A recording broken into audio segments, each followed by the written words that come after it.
Hi everyone. So this is the International Food Science video. Can you guys introduce yourselves? Hi, I'm Ian Kay. I'm a food chemist. Hi, I'm Halle Redfern. I'm also a food chemist. I'm Margaux Mora, and I'm a sensory scientist. Nice. So what I want you all to do right now is, in your own words, can you describe what food science is? The science of food. Sure is. It's just, I like to think of it as the science that encompasses the entire food industry, from kind of the growing of the food to the packaging of food and how we perceive and do the sensory studies of that food.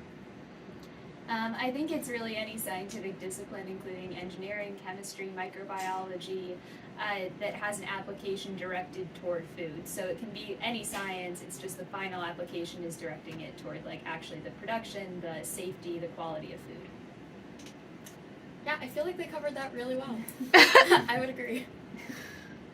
So if what concentration would you say your research falls in?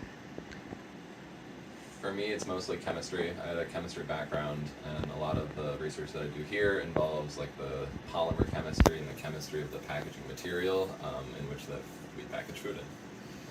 I also focus on food packaging, so I would say chemistry because we modify typical polymers for that application, and also engineering because we have to look at the large-scale production of that packaging. I'm sorry, can you just briefly tell me what polymer is? Polymer is a packaging material, typically a plastic. Okay. And I focus on sensory science, which is kind of like a blend of biology and psychology. So understanding how we perceive food and what we enjoy from it. And I mostly focus on sweeteners, so looking at how to make better low and no calorie sweeteners. All right, so the next question is, can you describe briefly your research? Yes, so Halle and I do very similar research. We're in the same lab doing almost the same project, but we do, it's called active food packaging. So like she said, we try to modify the polymer, the plastic material, to either add an antimicrobial or an antioxidant to preserve food longer, so we don't necessarily have to use as many preservatives in the foodstuff itself. Interesting. Yeah, we haven't done this yet, but an example would be the strawberries might be able to last 12 days at room temperature instead of 4 days at room temperature. We haven't done that, but that would be an example of what our final project would be.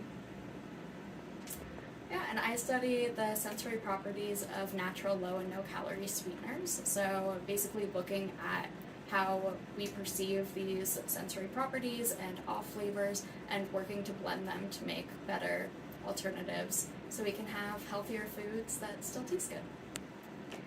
So what made you guys want to pursue food science? I just love food. When I was thinking about what I wanted to go back to grad school for, I thought, what am I passionate about? And I happened to be eating dinner at the time, and I just love to eat food. And the company I was working at did have a food science department, so I talked to a lot of the people there, and everyone had nothing but good things to say about the industry. Nice.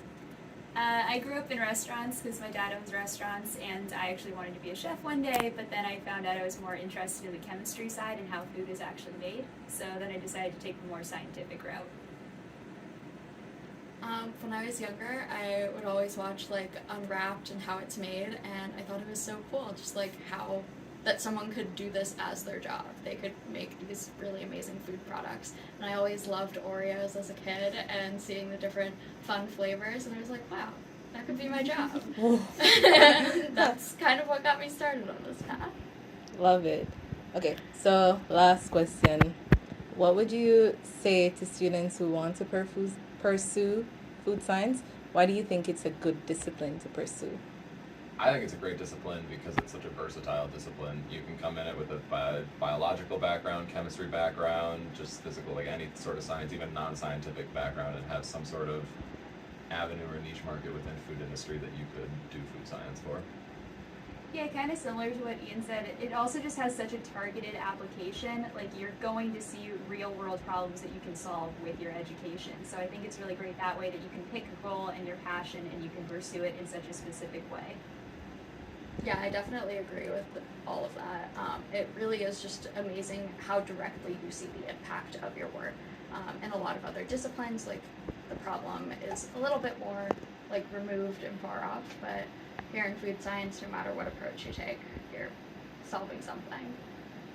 And every lab always has like extra food lying around, so it's just free food all the time, which is wonderful. That is so true. That is so true. Well, thank you guys. This was fantastic, and I love it.